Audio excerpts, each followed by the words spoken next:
với nãy hiền thế rồi làm liền đúng giờ và dragon fruit chỉ nằm hun Mizoram cluster liền biết làm hun à kan mẹ cả hay kan ma son hay là tu nãy hiền kan này puram ngày sa à huan anh ấy hay mà polo mà khu lại khoan PBA cái gì vậy alo mà khu nào lâu thọc mol mol là ni pani hay lại giờ và cho nên làm liền đúng giờ và cho anh này thà pani anh này ôm hay này thà pol ta kan nia aku mum te po ama tui du khop khaman nei lo chung chung po hian voinia hian he tiang khop hian a tha theya a mu nom tak jet mu nom kan tilu tu kani voinia hian he tiang khopa an kol tha thei hi lom kan tia tam tak thara lo hau sak pui zel tur te po in du sakna kan hlan he nge ni puram ngai sang ate huan thian kan fang zela ani hi anei zau tha tin na mun hi tle min thaler de ma se an huan hi uluk te win an en kol ti sia ta an thu an nu pa yan nan thok mol maya awan mu nom em o hetiang then zol ram thasi lawa hetiang khop hian dragon fruit an en kol tha theya voine hian hetiang tha kan hu thei lom kan ti hi len te hi mu nom em maya fel thak maya then zola hetiang dragon fruit mu nom kan mu thei hi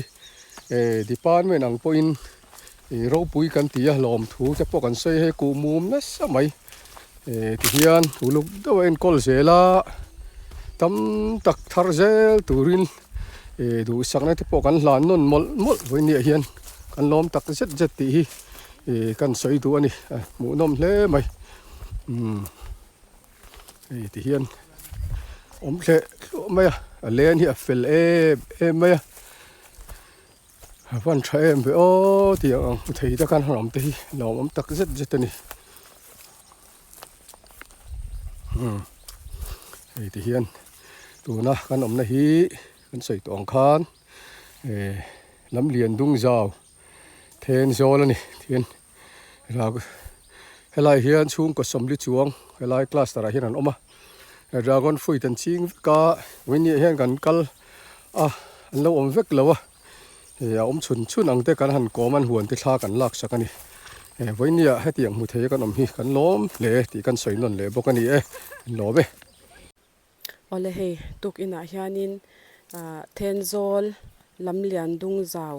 dragon fruit cluster puram ngai sang huana kan ama po puram chibai le chibai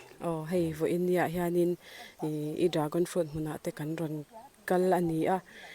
ban engzat nge ine engtik kuma i tan nge ti tamin shil them kan sang ni som ni pakhat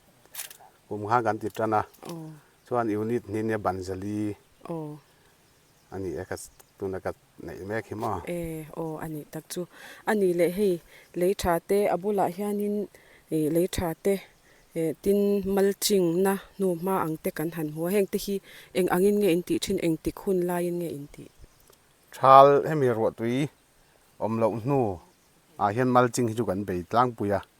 hemi furai jo kan bei ngai lem lawa chuan le thalam pang chu ar ek hi ni de maya kan pek a ri in atuna le chuan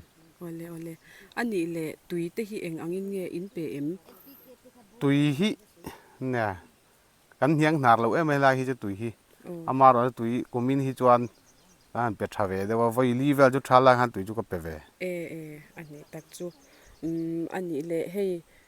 tuna hianin ku mu ma apar te po om to a kumkal ta khan engzat vel nge in lo thar ve kumkal ta khan quintal ruk vel kan thar ve